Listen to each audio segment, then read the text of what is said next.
是颜金应马。良驹配美人，春色正好，可有小娘子愿与爷同乘呢？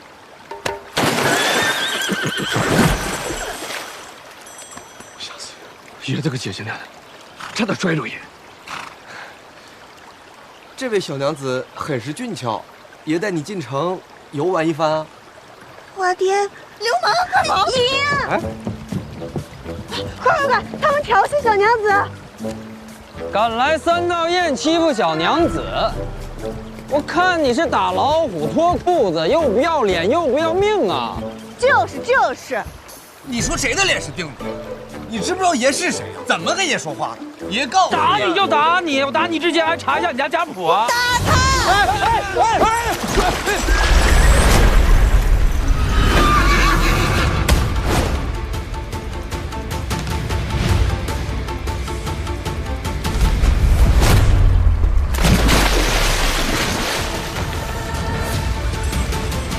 张老三，爷好心带你看漂亮娘子，你踹爷干嘛？你若再敢动我的马，我就把你种在这水里。爷不就亲一下马吗？你，对了，他们还打你的马了。那个粉衣服那个小娘子，她是头。打不着。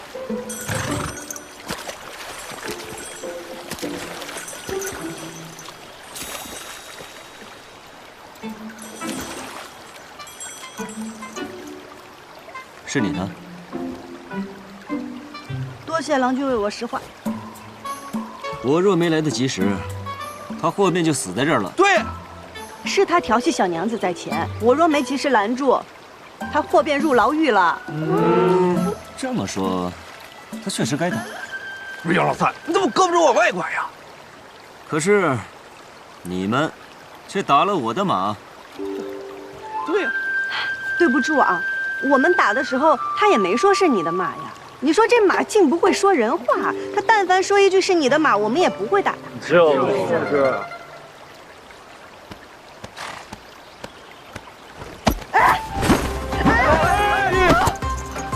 你干什么？小娘子伶牙俐齿，倒好好教教我这马儿怎么说人话。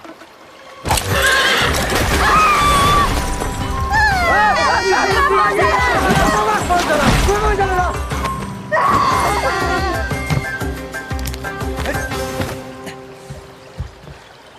我不会教马说人话，但是我会教人说人话。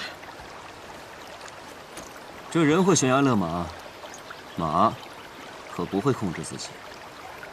下次打人的时候离马远一点，我不是每次都能来得这么及时。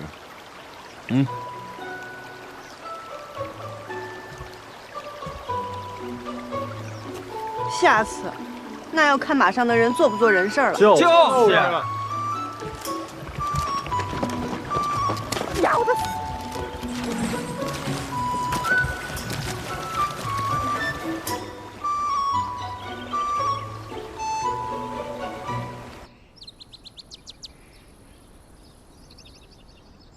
生我所欲也，义亦我所欲也，二者不可得兼，舍生而取义者也。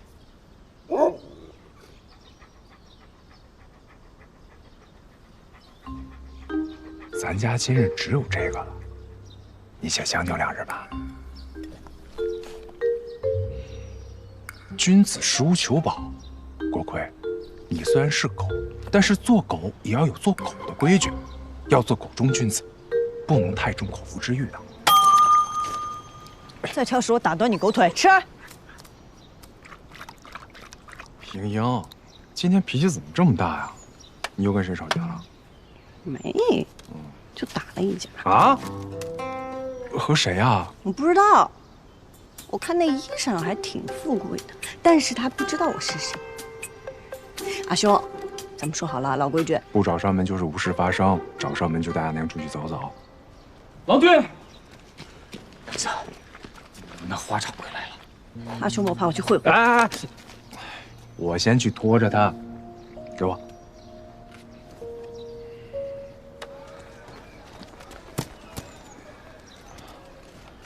花掌柜，你上次订的丝都在这儿了，点个数吧。颜色也不鲜亮，光泽也暗淡，摸起来也有些毛躁。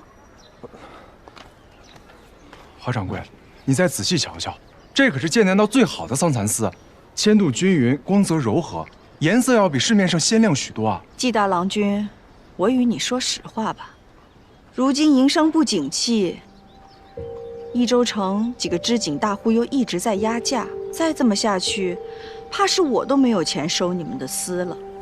人无信不立，我们既然立了契，就该按规矩办事。这是你季郎君的规矩，我的规矩，若要卖，就按5折算，不卖就算了。这单我按原价赔给你们，但日后你们季家就别来我这儿分订单了。华掌柜，家中情况你也知道，每年还要还你利息，我阿娘又病着，这吃药也是一笔不小的开销啊。要不这样吧，如你家急需用钱，我借你20贯。我们本就欠着你的债，若是再借，这何年何月才能还得上啊？阿兄，花掌柜与你开玩笑呢，他不会再借钱给我们了。花掌柜，为何不会？阿兄细想，咱家本就欠着花家50贯，若再借20贯，即便只算3分利，这利滚利的比咱家1年的利润都多。这要是还不上，我们全家都得卖身花家为奴。但是花掌柜宅心仁厚，人美心善，他定不会让咱们卖身的，自然就不会借钱给咱啦，对不对，花掌柜？那好，既然季家不缺钱，这单就按4折算吧。花掌柜，好啊，那就请花掌柜重新拟定订单，里面请。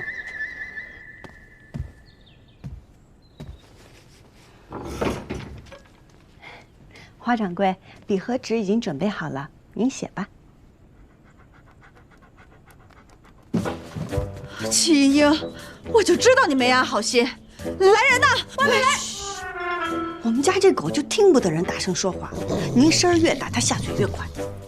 我警告你啊，你这属于蓄意伤人，是要坐牢的。我警告你啊，你这是属于蓄意伤人，是要坐牢的。还说牢里的饭比家里的好吃，你个狗东西！他愿意去牢里。你要怎么样才能让他出去？您知道啊5折。陶渊明说得好，不为5折这样。那是5斗米，你读过书吗？6折，最多只能6折。他说6折还不够他买肉吃，他还是想去牢里。那7折，最多只能7折了。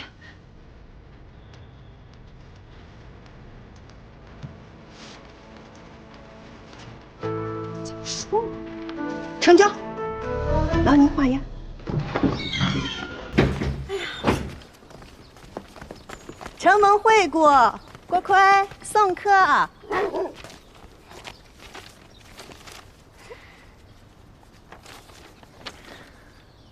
艳阳，我知道花掌柜是为了让咱们家利滚利，一辈子给他当奴隶使。可你今日如此对他，若是来日他不收咱们家的丝了，可如何是好啊？咱家丝染得好，便是7折他也不亏。他生气归生气，但他是个商人，利益是第一位的。可阿爷说过，以德服人，生意才能长久。阿爷也说过，只与讲道理的人讲道理。阿兄，咱们不是说好了吗？死的归你管，活的归我管。好。哎，戚夫人，听闻您女儿今日在浣花溪畔与人打起来了。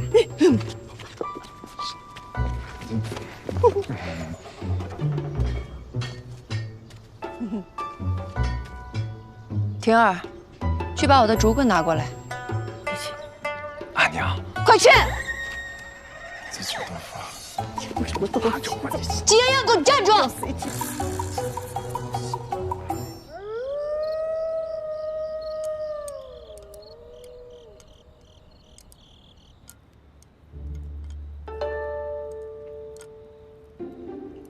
阿娘，他又不是哑巴，不需要你替他辩解。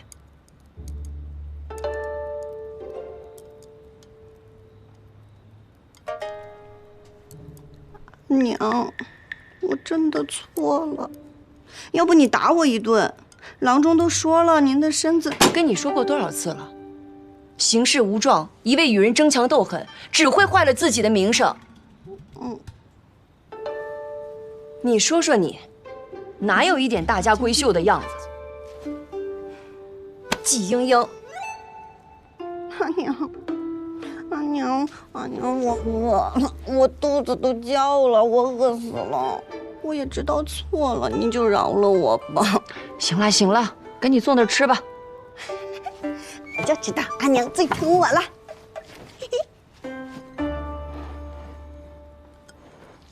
哇！我在想哈，这个花掌柜从8年前便开始收集我们的欠条，直到今日成为我们唯一的债主。我觉得他竟是另有所图。你还没完没了了是不是？这些事儿就让你阿兄去操心就好了。如今你已经长大了，不能再跟以前一样。更何况你和赵家的二郎君还有婚约在。这些年赵二郎君对我们家不薄，你不能让人家为难。阿兄都还没成婚，我不急。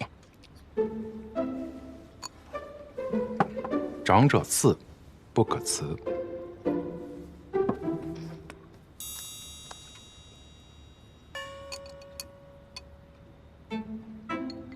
婷儿，不还清债务，重振我季家门楣，我绝不成家。有志气。哎，右折进，不可辞。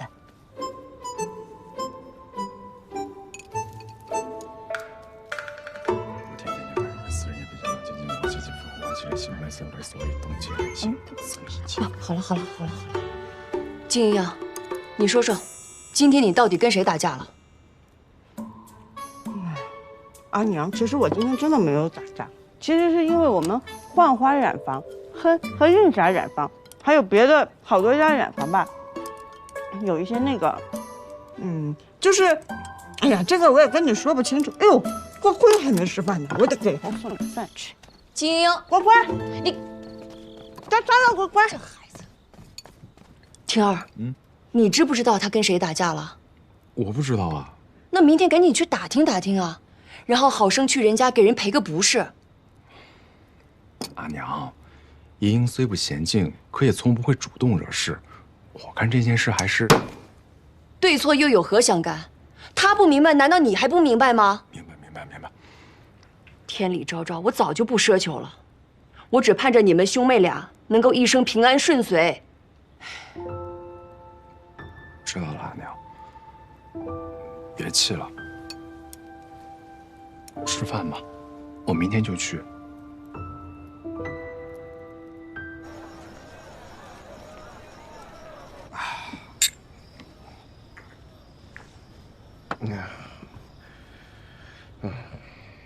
但是杨老三，有一件事儿，爷对不起你。你说你好不容易给爷交代个任务，让爷照看你的师傅，还让爷照看没了。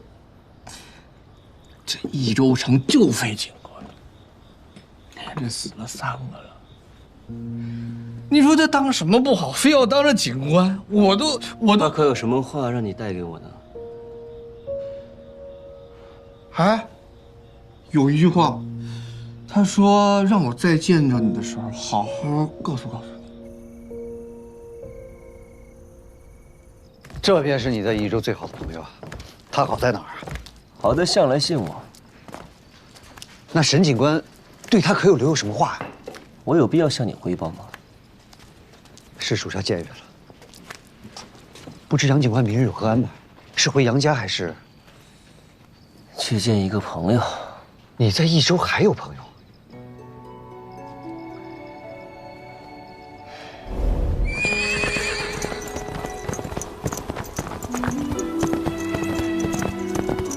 送信的人只是说官兵围住了你家，或许有什么误会。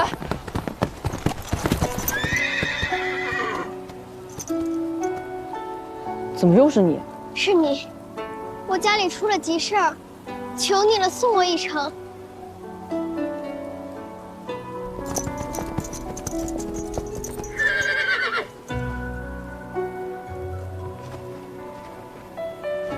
若是我家能逃过此劫，我定去交你这个朋友。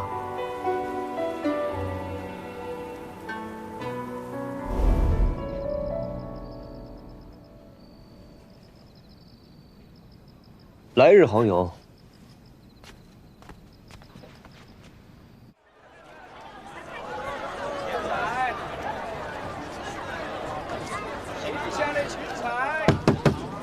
叫金一出来！金一出来！娘子，金一，我知道你在家。娘子，这可怎么办呀？开门！难怪昨日夫人差我去问你与谁打的架，谁也不晓得。原来不是三道堰的，是益州府的国舅。这怎么办呀？偏生夫人和郎君这会儿也不在，出去采买去了。桂叔别怕，我在家呢。不是，娘子，你找什么呢？找个趁手的家伙。开门，开门！爷都要死了呀！哎呀，这一大早这么热闹呀！哟，哎呀，原来是国舅爷大驾光临啊！哼，这都害怕了吧？我告诉你，你乖乖跪下给爷磕头认错，爷就大人不计小人过，放你一马。哎呀，感谢您，大人不计小人过，大人有大量。可是我这前看右看，左看下看的，也没看到您的伤口啊。你看我这腿、这头、这胳膊、这全都折了，疼吗？哎，娘子，我爷用力了吗？不知道啊。哎，桂叔，我出血了，破了，我破了！国舅爷，我家娘子可是诚心认错，你这样未免太过分了吧你！你少诬陷人，他分明是自己磕的。我一个未出嫁的小娘子，我如此爱惜自己的容颜，我怎么可能自己毁自己？你少血口喷人！我告诉你，国舅爷没事啊，你怎么比爷还无赖啊？啊，你信不信爷给你抓去了？我头上这个伤明明白白，大家伙都看见了，是不是？是，都看着了。国舅爷身上的伤经得起仵作宴看吗？您要是想去州府衙门，那咱们就去州府衙门。我听说桑长史向来善恶分明，等他回来了，定会给出一个公道。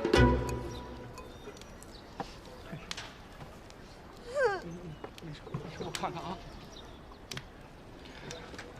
果然是他。这就是你说的朋友，蜀红解盲之女季莺莺。你是真认识，还是为了安他？不管你是为了什么，这种情况下，你不打算帮个忙吗？用不着帮他。你看，那伤是假的，不过反应也都挺真的。你别忘了，你身上还有寻找蜀红寺的皇命。就是这个味道，我之前做过，怎么着都没做出来。你尝尝。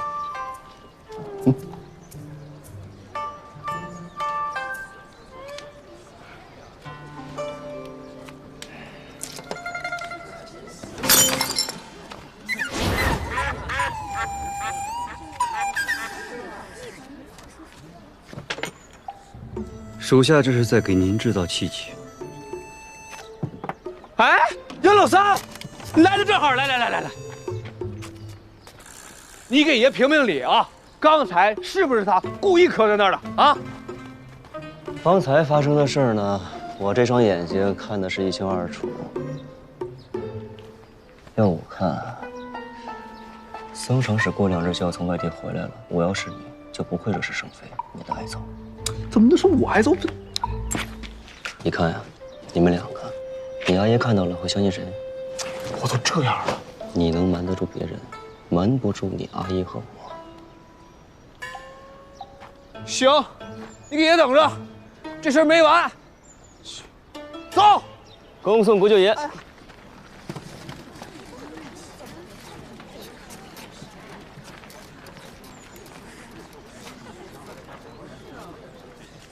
诸位，这人都走了，还嫌热闹没看够啊？要不我把国舅爷叫到你们家门口去看热闹啊？啊！走，回家，慧叔。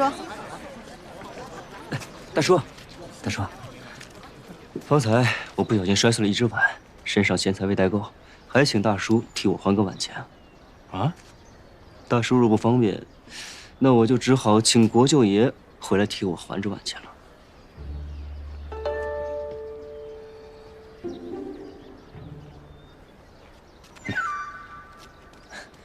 多谢，多谢。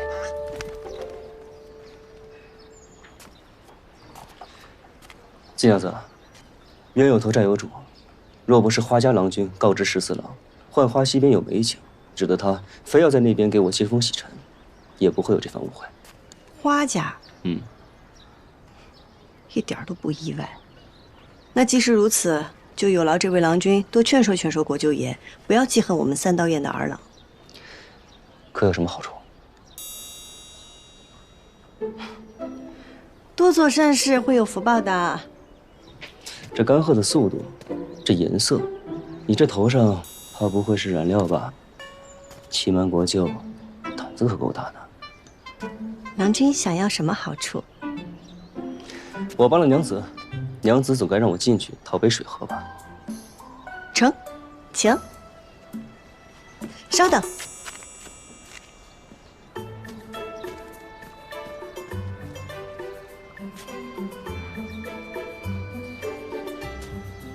郎君，水来了。就在这儿喝。季家规矩，进了门先饮水。好。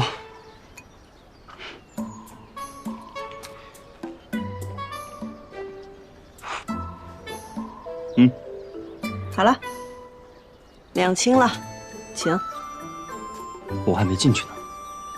你说要进门，我也让你进了；你说要喝水，我也给你倒了。多谢郎君相助，恕不远送。哎，不是，我帮了你。谢谢。多谢郎君。娘子，娘子，娘子，你把我放外面了！哎，娘子。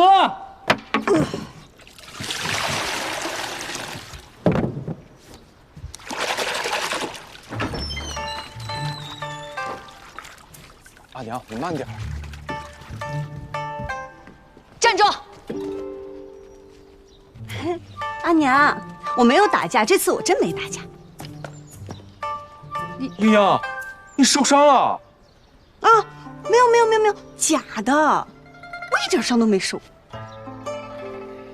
假的？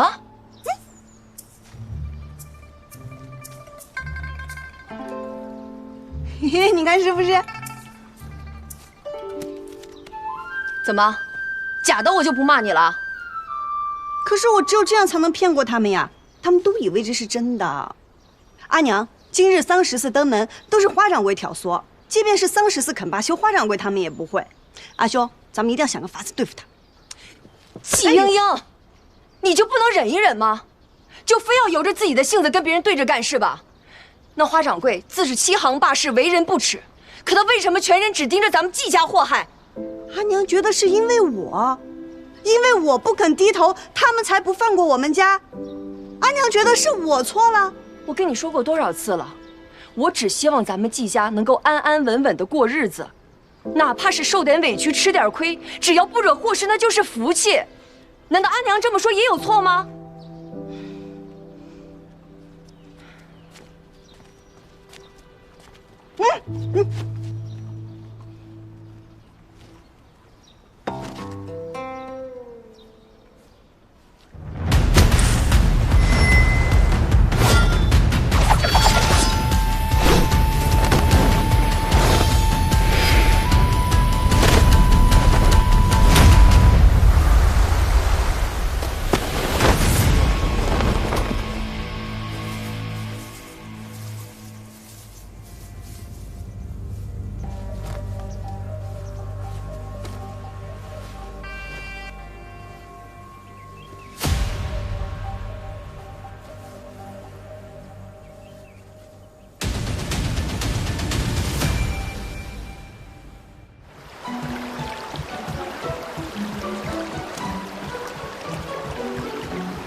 听好了，打今日起，浣花溪无论是白天还是晚上，都不允许他这个惹是生非的人来这儿洗丝。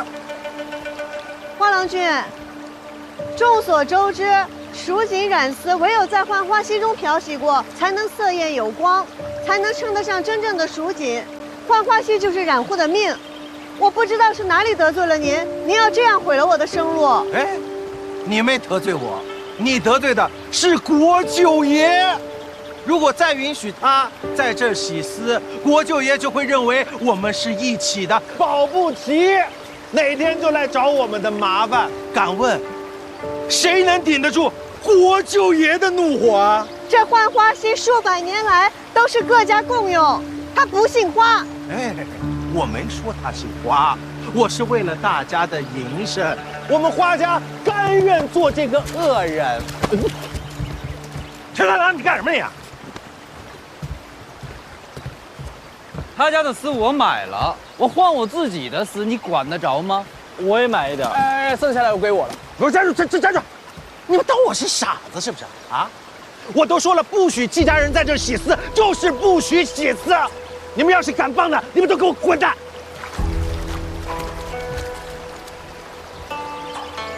我踹死你！好了！哎呦，不让你们洗丝，定是花想荣自作主张。花掌柜若是知道了，他肯定不会拦着你们的。他想孤立的只有我。哎呀，乌龟炖王八都憋着一肚子坏水呢。那女的也不是什么好东西，她就是想借着这个事儿压我们的价格。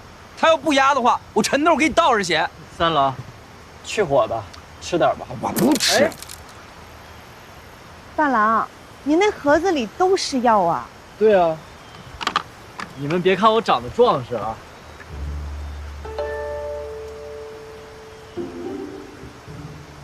我的意思是，其实我从小身体就不好。我阿娘说了，药一定要常备，以备不时之需。这瓶是舒心活血的，这一瓶是护肝养胃的，这一瓶是安神养胎的。养胎啊？那你阿娘对你要求好高哦。不是，药不分男女，都是有用的。你们都吃点。我要养胎的爪子。三郎，吃点药吧。哎呀，我吃什么吃啊？我想吃他的脑壳，我想啃他一个金光灿烂，啃他一个四脚朝天，啃他一个七荤八素。此事是因我而起，是我连累了大家。哎呀，你这说的又是什么话呀？那每一次都是你拖着花想荣，咱也不是没有良心的人啊。哦，便是再有一次，咱也不能看着你们受欺负。就是。各位儿郎如此有血性，可敢一搏？怎么搏？你们知道花家为什么敢这么欺负我们吗？哎，因为我们是小染坊噻，势单力薄。花家又是城里边最大的染户，他吃肉我们就只能跟他喝点汤。你说我们哪一个不需要靠花家牙缝里露出了一丁点订单过活哎？那花家为什么又要将订单分于我们呢？因为我们的工价便宜啊，比他自己在招工扩大染坊那要划算多了，而且他已经习惯压我们的价了。不仅如此，你们看啊，花家的靛青丝多半是朱小娘家染的，她在我家常订的是各种绿丝和蓝丝，而分于你陈家的订单多是石样锦和凝叶紫，你家是红蜘蛛，你家是松花与沧浪。我们各家染坊虽小，但是各有特色，许多颜色比花家染坊染的都好，只是我们的丝都是经花家出手，外面的人只知道花家染坊，不知道我们这些小染户罢了。所以呢？所以，如果我们各家联合在一起，那就等于是一个大染坊呀。那我们就可以有接大订单的资金和人手。日后我们再把名声打出去，那我们就不愁接不着订单了。有了订单，我们就有了底气，有了底气，我们还怕没地方洗丝吗？不是你这话说的容易啊，打出名气也不是一件简单的事儿啊。就是，那些大染户哪家背后没有人呐？就是，你就说咱们无权无势，怎么跟人家斗？就是，而且我们站起来了也会被打趴下的。就是啊！哎呀，事在人为嘛，你不试一试怎么知道不成啊？哎，风筝，哪个傻子现在还有心情放风筝啊？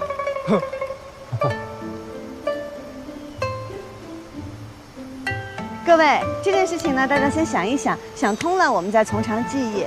陈三哥，我的事麻烦您帮我看一下，我去看看哪个傻子在放风筝。哎，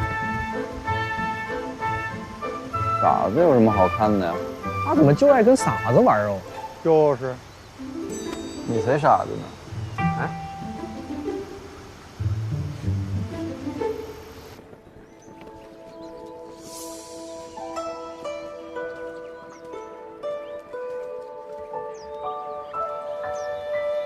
张二哥哥，你今日怎么有空出来啊？你的景治的如何啦？别以为给我点甜的便能护你着。你跟14郎的事儿我都听说了，我还特意给你拿了药。这么看下来，你也没受伤啊。我就说嘛，那你跟别人冲突，一般受伤的都是别人才对。谁说我没受伤？伤在里头，你得凑近了瞧瞧。哪里啊？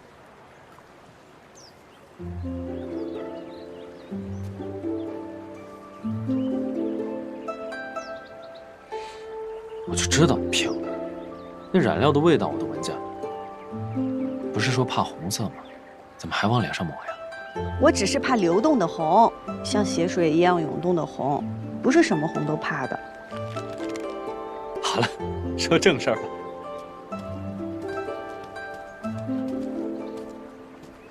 我呀，打听了一下桑14郎，他的姐姐是宫中正得宠的妃子，他的阿耶暂代警官一职，其他儿女都事业有成，唯有他不学无术，游手好闲。那他平日里都好做些什么？他干什么都学艺不精，但我有一样，很是强项。什么？叶子牌。叶子牌？这生的都给人往上端呐！掌柜的，你要是再不出来的话，老子非得怎样？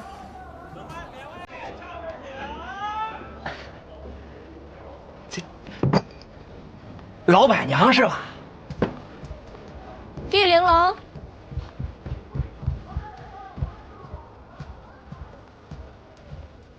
哎，你干什么呀？给你换盘熟的。今天必须得给我个说法，至少得赔钱吧？嘿嘿，对，不赔钱也行，至少你得陪我喝一杯吧？啊，可以。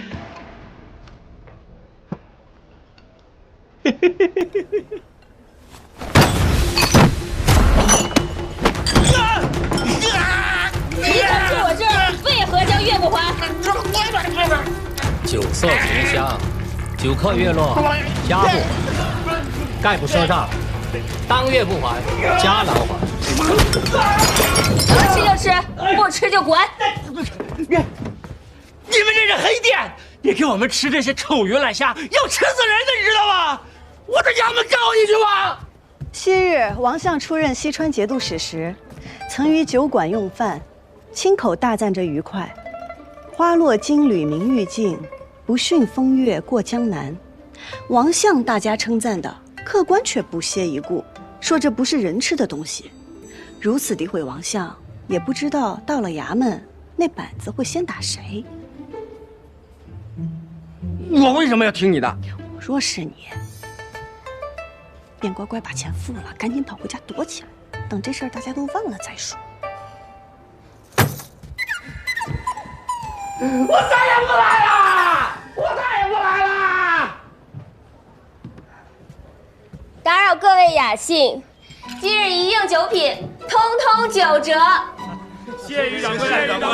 小二，来，给我们来壶酒。来了。这王相什么时候夸过我这儿的愉快啊？我瞎说的，反正他们平日里也见不着王相，就算是见到了，他们也只会问功名，谁会问这等小事？找我有事儿？你听说我跟桑十四郎的事儿了吗？英名远播，既享养子，不畏强权，勇斗恶霸国舅爷。想不想一起英名远播？地盘借我2天，再借我点钱呗。借钱？你看我这店冷清的，一天到晚没几个客人，我哪有什么闲钱借你？你就先借我保你接下来店里坐满客人，日进斗金。你是有法子对付花家，还是对付桑十四郎？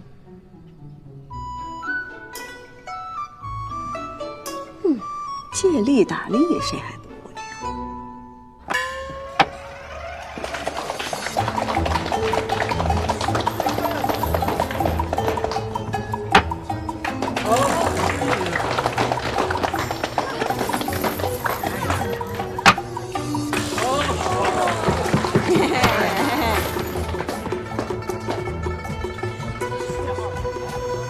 哎呀，承让啊！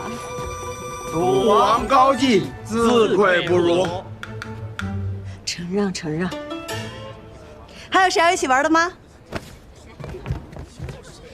是你，你就是赌王啊！来，跟爷赌一把。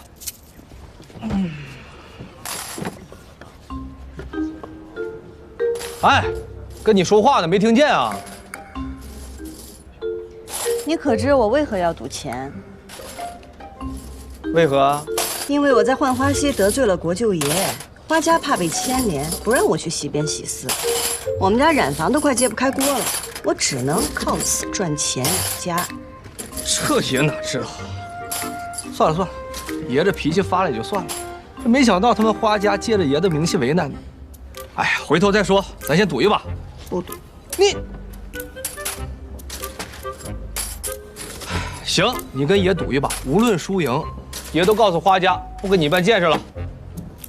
当真？爷说话算数。来，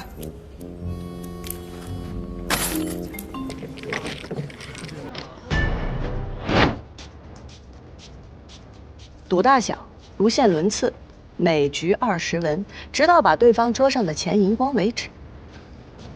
依你。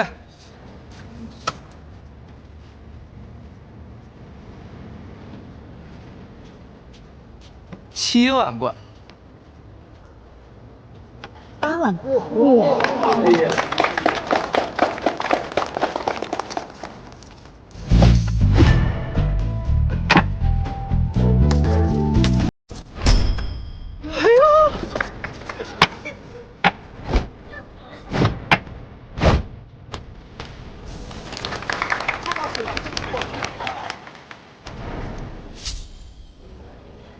晋阳子牌技果然了得，10次便能赢8次，的确了得。想赢便赢，想输便输。什么意思？什么意思？吃点东西再喝，免得伤身。看你这衣裳，不靠杨家，也没挨饿。多年未归。没想到第一个认出我的人，竟是阿姐。一日3餐，一日千里，纵马江湖，自在快活。来，阿姐，有劳阿姐挂念。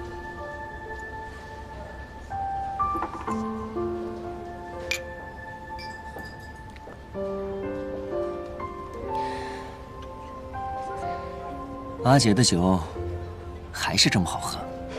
少叫我阿姐，显老。行。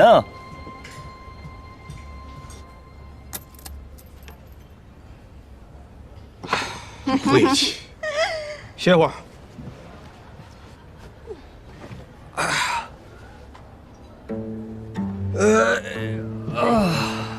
国舅爷，我都认输了，你就让我回家吧。那不行，爷还没玩够呢。来，再战300回合。兔崽子！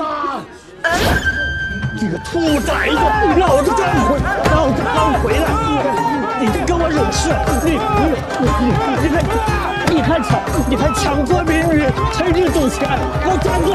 站住！哎呦，别打了，别打了！你给我下来！我不下，我下去你肯定打我！哎！站住！桑长史，您误会了，我与国舅爷在这儿不是为了赌博，是为了吸引人潮，好做生意。对，什么生意？啊，什么声音？快给我阿爷说什么声音？本来也没想现在拿出来的，既然您问了，蒋六郎君，把东西拿上来吧。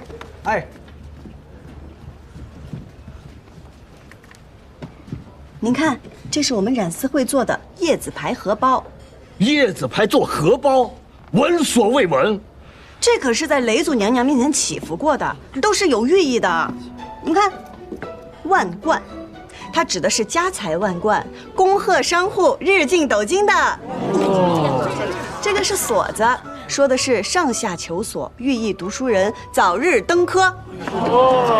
您看这个文钱是文思极勇，前途无量的意思啊。哦，这个厉害了，10万，这可是14郎点明了要先送给您的。送给我？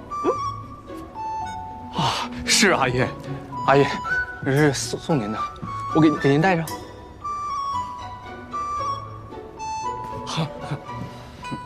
这10万便是万10，谐音万无一失，是祝您身体健康、长命百岁，是14郎的一片孝心。这小玩意儿瞧着不错呀，小娘子，什么时候开始卖呀？若是大家喜欢，我们染丝会那就尽快的把它做出来，好吗？程三郎君、蒋六郎君、盛大郎君。对啊，是啊，就是。哎，染丝会。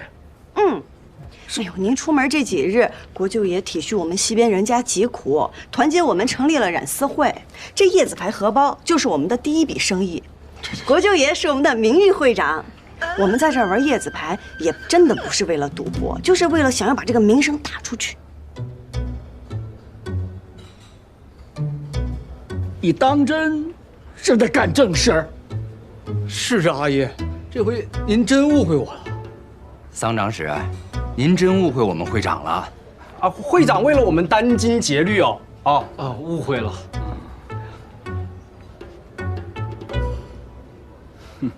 有点意思，别欺负人，也别让人给欺负了。阿爷慢走，慢走。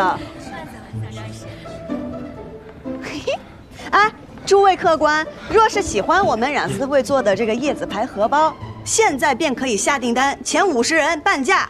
桑长史身上那款工艺复杂，可能现在没有这么多，只有30只，先到先得。我来。我跟你说，想要的话到我这儿来签单啊！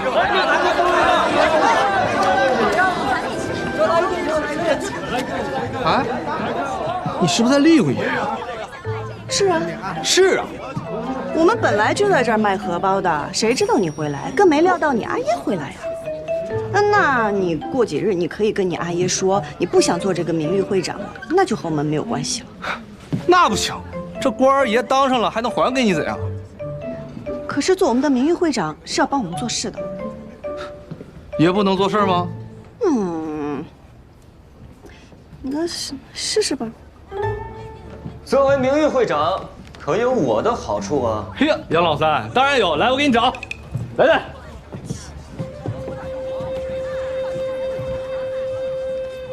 我想与季娘子赌上一场，谁若输了，便应对方一个条件。好啊！哎，十四，你是什么会长来着？名誉会长。难怪没人听你的。徒有其名，没有实权。该不会他从一开始就是在诓你吧？你看啊，你阿耶为何来得这么巧？这么巧，他们就是今日赌。我与你赌，金娘子，不如我们换一种玩法，一人3张，一起赌，这样快些。行，嗯。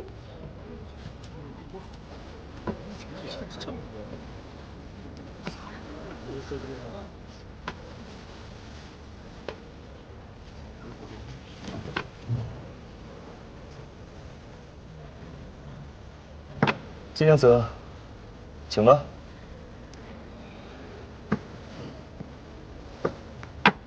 哇！哇！哟，这不小了。输定了，杨老三这一锁，怎么比得过人2个万贯？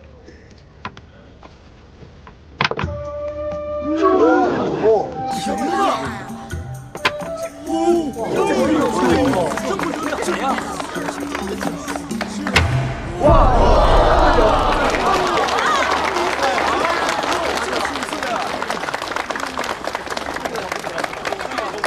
金娘子，我这牌可有问题？杨三郎君技高一筹啊，我认输。有什么要求尽管提吧。我想到季娘子家中好好拜访。你怎么老是想去我家？这件事情能如此顺利，还多亏了你们。我们？哎，听说没有？那不对呀，益州点6只。来了个新的叶子牌赌王，百战百胜，从来没有败过，打遍益州无敌手的国舅爷。我看跟他一比，简直是小巫见大巫啊！肯定的呀。现在，立刻，马上到去见他。桑长史，国舅爷非逼着人跟他赌钱，不尽兴就不能离席，您可得主持公道呀。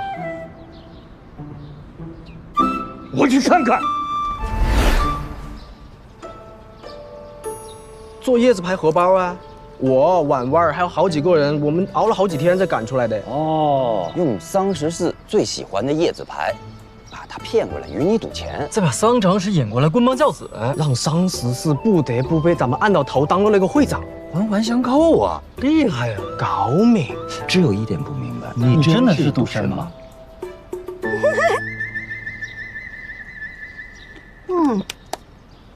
扒锁子。嚯，嘿，5万贯，7分钱。哇！其实他们每张牌经过手汗、酒气、茶渍的磨损，在颜色上都会有一些细微的不同。我就是靠变色记住牌的。行吧。哎，那接下来咱们做什么呀？那自然是有仇报仇，有怨报怨喽。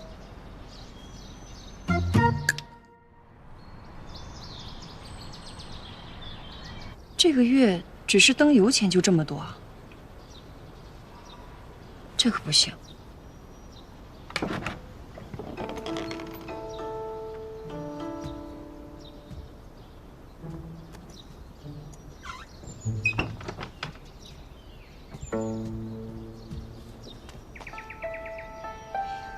省着点用，早点把钱还上，这样英英也不用那么累了。咻！吓死我了！又想偷溜出去？你真要见那上回？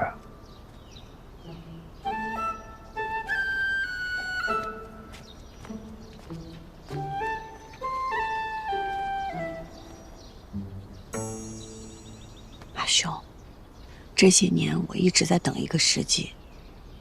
这次桑14的事是我闯祸在先，但是是危机也是机会啊。我如何不晓得这次得罪了花掌柜，日后他必会报复？但即便我们不惹他，他就不算计我们了吗？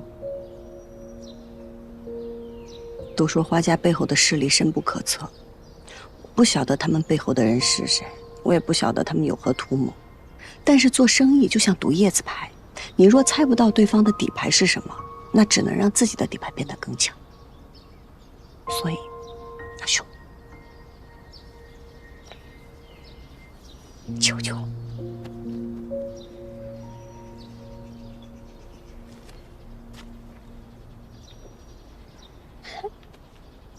谢谢阿兄。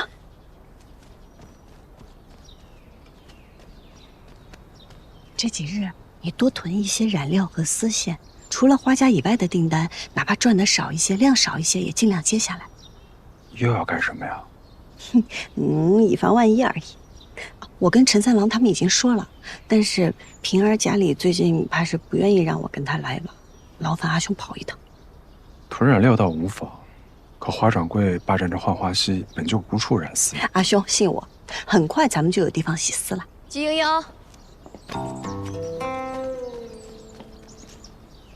阿娘。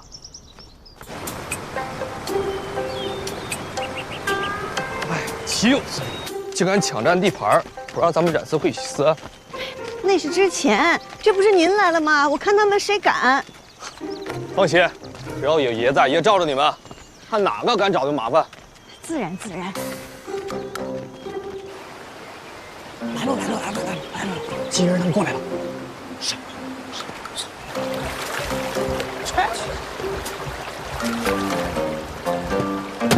从今天起，不管是白天还是晚上，我们都要在这儿洗丝。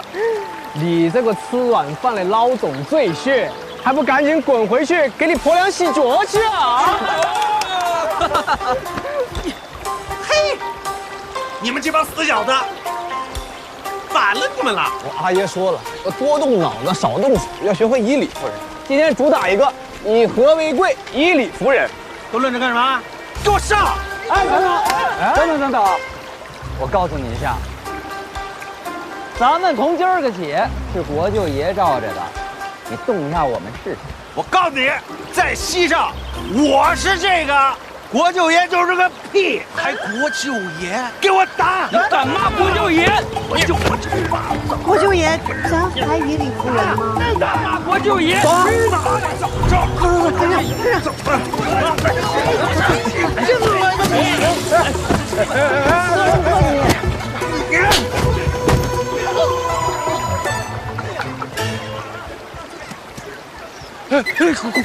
国舅爷，我真不知道是你国舅爷啊！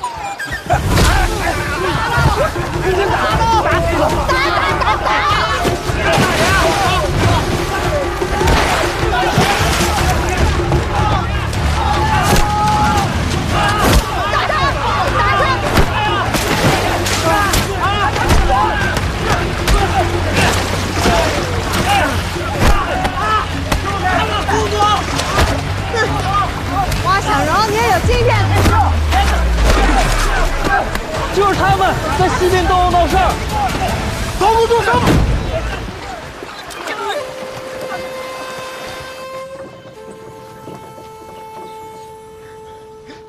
你给爷看看坏没坏？都出血了，都出血了，出血了！华小柔，你好大胆子！你给当朝国舅爷都打出血了，你好大胆子你！国舅爷，我真不知道是你，要不然借我100个胆我也不敢。他不仅打你，他还骂你。你闭嘴！骂你了！你闭嘴！我想起来了，你骂我是个屁！我告诉你，哦，他还骂你是坨屎！你还骂我是个屎！你是不是活腻了？闭嘴！阿姨，你给我闭嘴！不是他打出血了都！跪下！我叫你跪下！还嫌不够丢人是吧？啊！你跟我过来。是。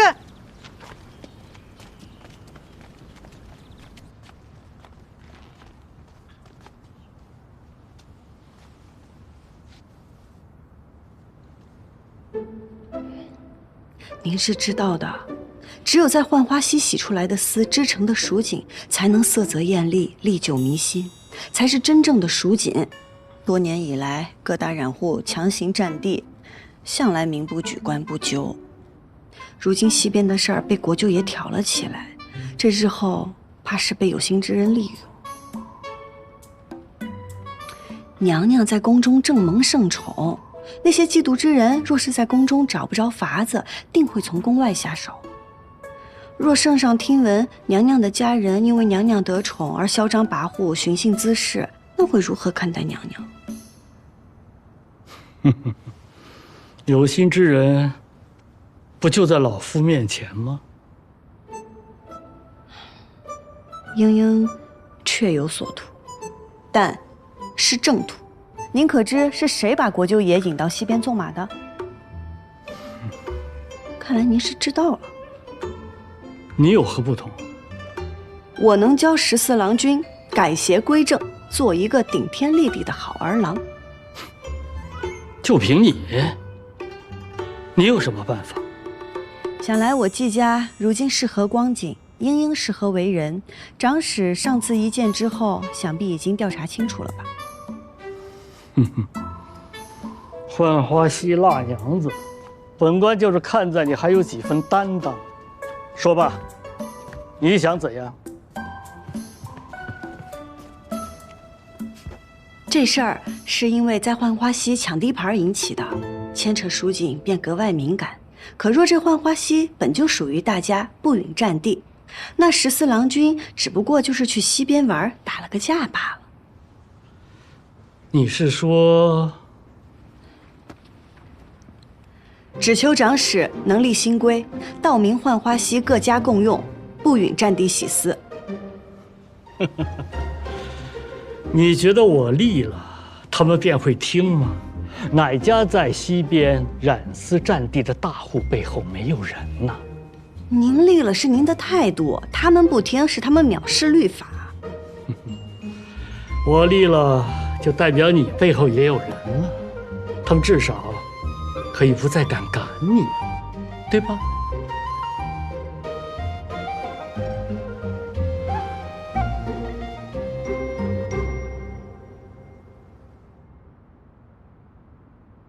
我相信啊，只要你努力，一定可以让季家重回当年荣耀。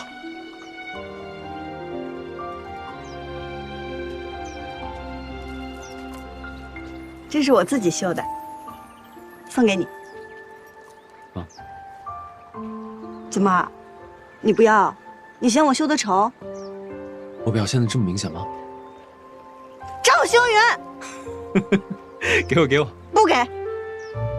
我的意思是说，我怕我做不到腰缠万贯。你知道我为什么要送你这个吗？因为你不缺文钱，你本就文思泉涌，前途无量。你也不缺锁子，不缺10万，因为你本就上下求索，万无一失。钱是没有了，送你幅画吧。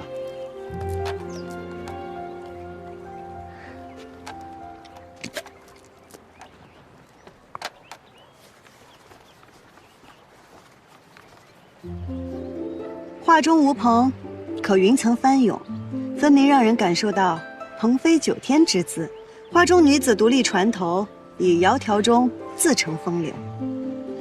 谁说女子不能长风破浪，不能意气风发？只是这个女子的背影怎么这么眼熟啊？扶摇直上9万里，这不正是我心中的你吗？原来赵二郎君也会说这些奉承话呀！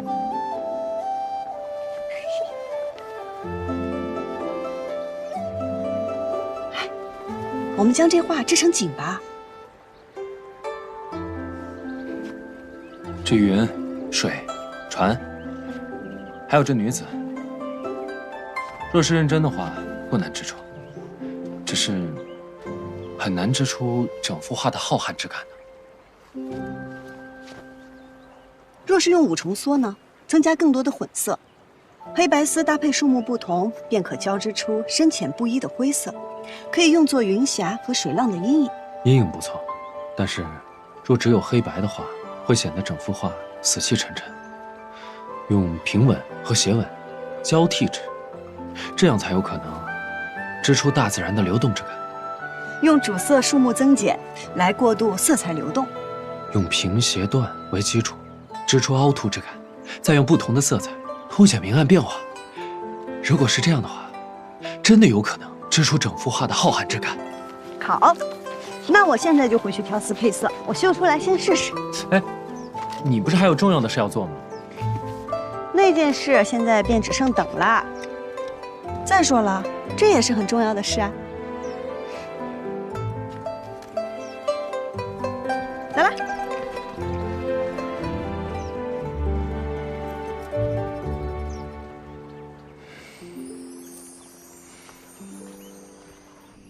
夫人，我知道我错了，我丢了花家的脸。可我原本就想借那个顽固的手教训一下季家，可没想到最后被季英英得了便宜。过来。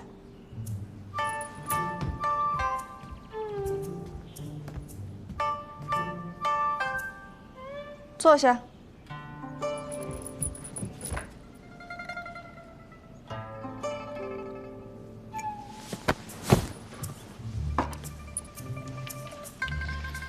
夫人，我知道这回我大意了，所以大家打输了。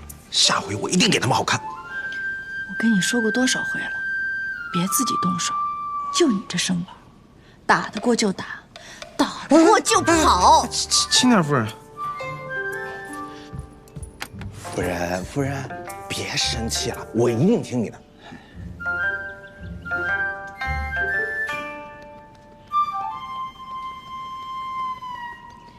一会儿去给我备车，我要出去一趟。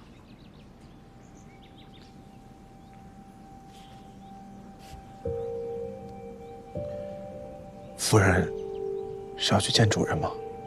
现在还用不着主人自己出手，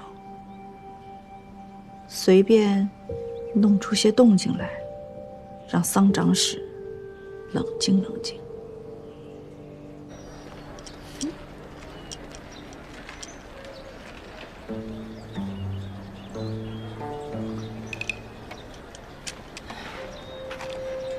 看季娘子这脸色，是不欢迎杨某在此。不过可惜了，愿赌服输，你该不会要食言吧？自然不会。杨郎君，那边请。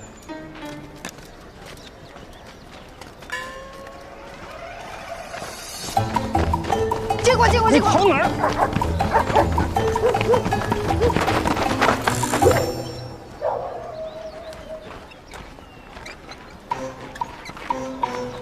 杨某读书少，但也知道这邪路是不通正堂的。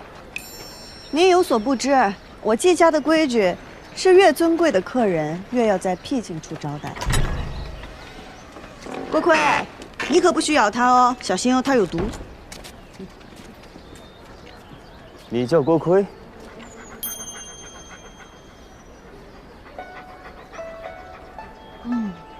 果然，狗也怕恶人。英英，阿兄，这位是在下杨三郎，是季娘子尊贵的客人。萍水相逢。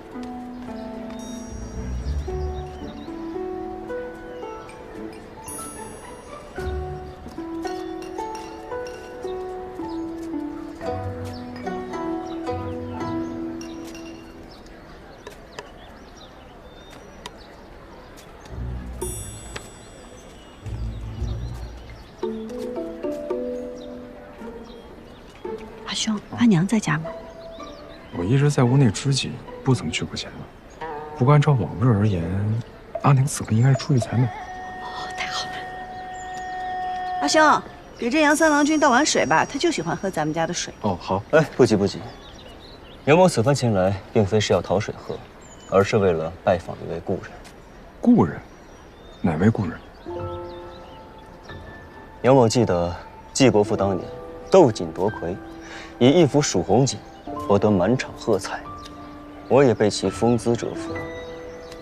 数年过去，辗转反侧，仍是难以忘怀。可谁能想到呢？如今却早已是物是人非。杨三郎君不只是为了来叙旧的吧？季兄跟着季国父多年，耳濡目染，定是得了几分真传吧。不怕杨三郎君见笑，季某与冉丝一道天分平平，不如我们家英英。家里的丝大都是英英染的。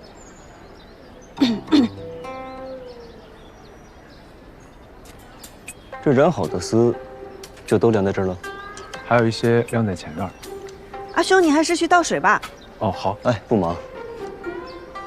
杨某是头一回到锦户来拜访，季娘子不妨带我到处转转，也好好好欣赏一番。我家世简陋，没有什么可观赏的。家世虽简，但也别有一番趣味。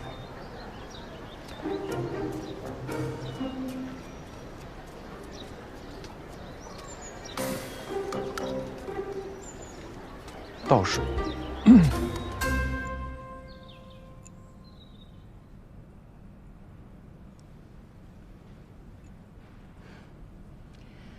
夫人光临寒舍，实乃我季家的荣幸。小女和赵二郎君自幼相识，此事我们不是早就聊过了吗？只是我们赵家对儿郎实在是苛责了些，若不能做出些成绩，就不许婚配。为娘的，哪有不着急子女婚事的？我也是实在做不得赵家的主啊。是，我也能理解夫人的难处，所以还望夫人能在老太爷面前多给美言几句。